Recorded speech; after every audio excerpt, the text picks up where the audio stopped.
What's happening, y'all? That is the Merry Blacksmith. Great classic standard session reel that came up in a request on my Patreon, where I've got a deep dive on this video as well if you're really into the excruciating minutia.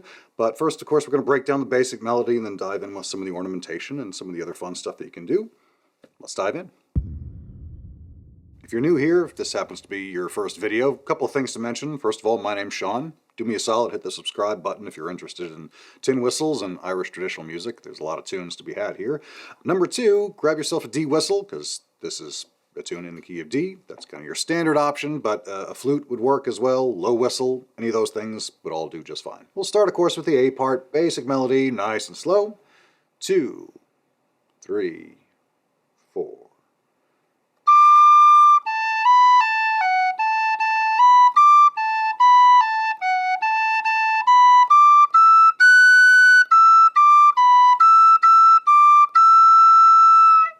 First section there. Carry on with the second half, and then I'll go back and run them both together, but still nice and easy. Here we go. 2, 3, 4.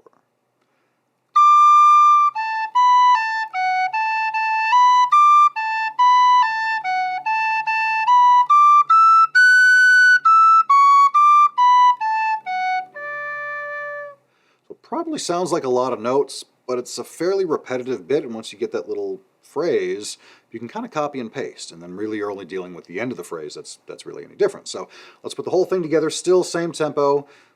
Whole section of the A part just once through. Here we go. 2, 3, 4.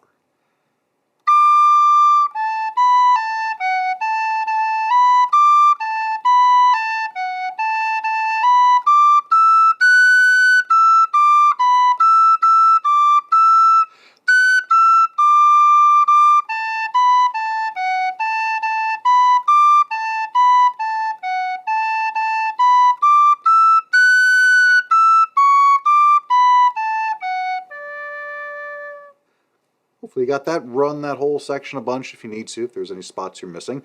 Just go back and work that at a slow tempo, and hopefully you can get that locked in, and then we'll dive in with the B part. Frequent visitors to this channel will recognize the word of warning here. The B part goes in the second octave, so be mindful of your hearing and that of those around you. But here we go, same tempo.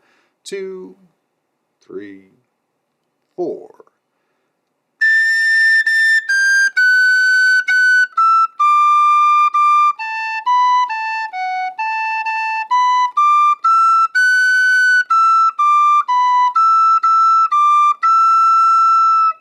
So the end of that phrase, hopefully you notice, finishes the same way that the end of the A part does. So again, copy and paste, and it's just that second octave bit. Hopefully not too ear-piercing, but that's the only part we got to work on.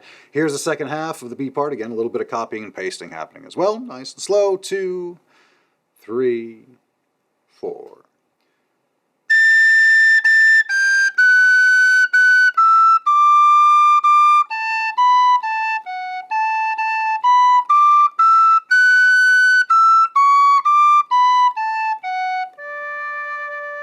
And again, that ends the same way that the A part does. Whole B part, and then we'll come back and do the whole tune. But one thing at a time. Here we go, nice and easy. 2, 3, 4.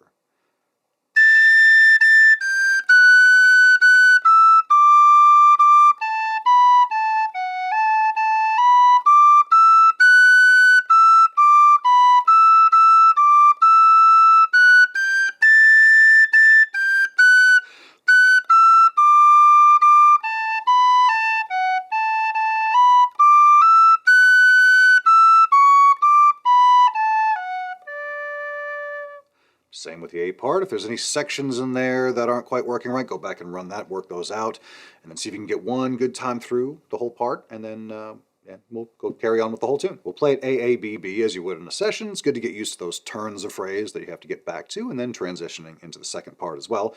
Still nice and slow, a little bit of quicker tempo, but here we go. 2, 3, 4.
Hopefully you got through some of that, even with the odd variation here and there.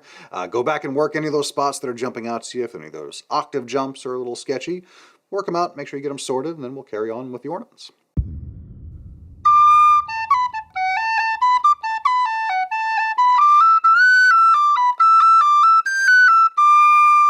Most of what I spend my time thinking about with this tune is how to fill and manage those repeated notes, because it's a little bit unusual in that regard, I think, anyway.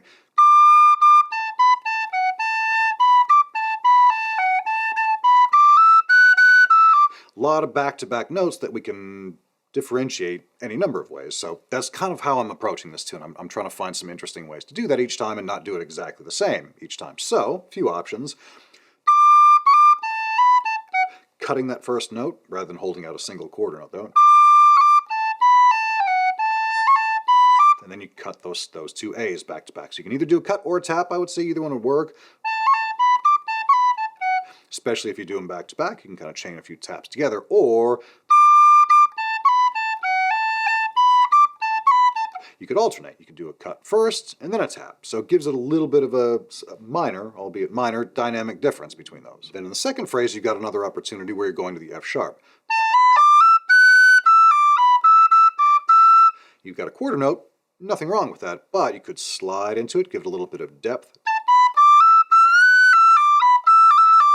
And as you're doing that, I'm really subdividing the beat. I guess I'm using the E to F sharp transition as a way to break up that quarter note.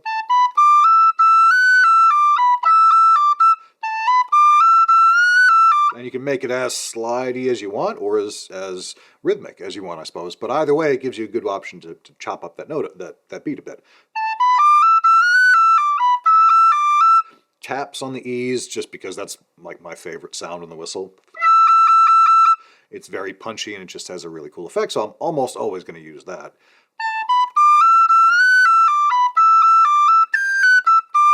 Now I've got my favorite phrase, highest note in the phrase. I used phrase too many times. First time we've hit that G, and so I want to punch that up a little bit. Could slide into it as well, but again, the first time I really want to pound it a little bit.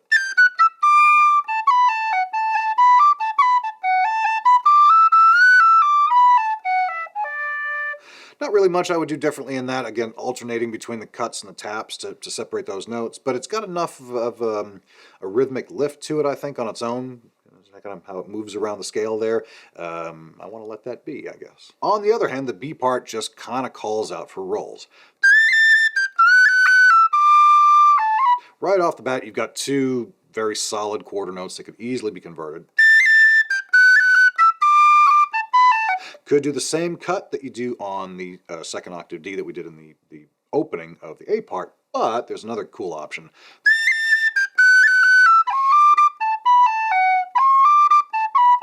Using my very favorite triplet there, the rhythmic triplet, where you go from B to C natural by way of the G to the D. Now, before y'all jump out and complain that this is a tune in D major, so we don't have C naturals, don't worry about it. It's so quick you never hear it.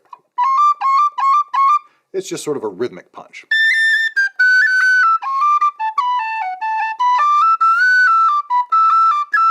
Otherwise, the rest of the phrase is kind of the same, I would think.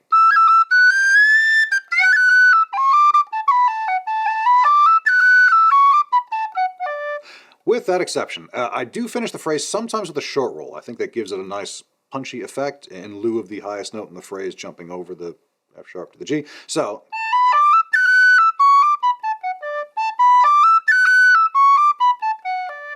just a nice punchy sound, I think. So that's what I'm doing with this tune. If you're interested in some flute things or some more of the advanced variations and ornamentation, all that kind of stuff, jump on over to the Patreon. I've also got tabs and sheet music is there as well for folks who are interested in that. What else? I'll post a cool version of this tune down below. Check that out, give it a good listen, and let me know what else y'all want to hear. I'm happy to take any requests that I can. See y'all in the next one.